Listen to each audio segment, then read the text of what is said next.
પીડિતાએ ઝેરી દવા પીને આત્મહત્યા કરવાનો કર્યો પ્રયાસ। મળતી વિગત મુજબ ગઈકાલ મોડી રાત્રે બે પ્રેમી પંખીડાએ ઝેરી દવા પી આત્મહત્યા કરવા કર્યો હતો પ્રયાસ। બાબર દિયોદર હાઈવે પર ગત મોડી રાત્રે ઝેરી દવા ગટગટાવી લેતા આજુબાજુમાં રહેતા લોકો 108 એમ્બ્યુલન્સને જાણ કરતા ઘટના સ્થળે 108 આવી પહોંચી હતી। ઝેરી દવા પીવાથી પ્રેમિકાનું થયું હતું મોત। યુવક પણ બેભાન અવસ્થામાં જોવા મળ્યો હતો।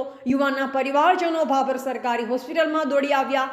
ત્યારબાદ યુવાને ઠાકોર અમરતભાઈ પચાણભાઈ પારકરા રહે રાધનપુર તાલુકાના સિનાળ ગામનું ઉંમર વર્ષ 28 વાળાને આગળની ખાનગી હોસ્પિટલમાં રિફર કરવામાં આવ્યો અને મૃતક ઠાકોર જસીબેન રામાભાઈ પારકરા ઉંમર વર્ષ 42 રહે સિનાળવાળાને બાબર રેફરલ હોસ્પિટલમાં પોસ્ટમોર્ટમ માટે લાવવામાં આવ્યા હતા। બાબર પોલીસને જાણ થતાં જ પોલીસ બાબર રેફરલ હોસ્પિટલ દોડી આવી મૃતક પરિવારજનોની શોધખોળ શરૂ કરી હતી। અહેવાલ ગોપાલ પૂજારા, સંબંધ ભારત ન્યૂઝ, બાબર, બનાસકાંઠા।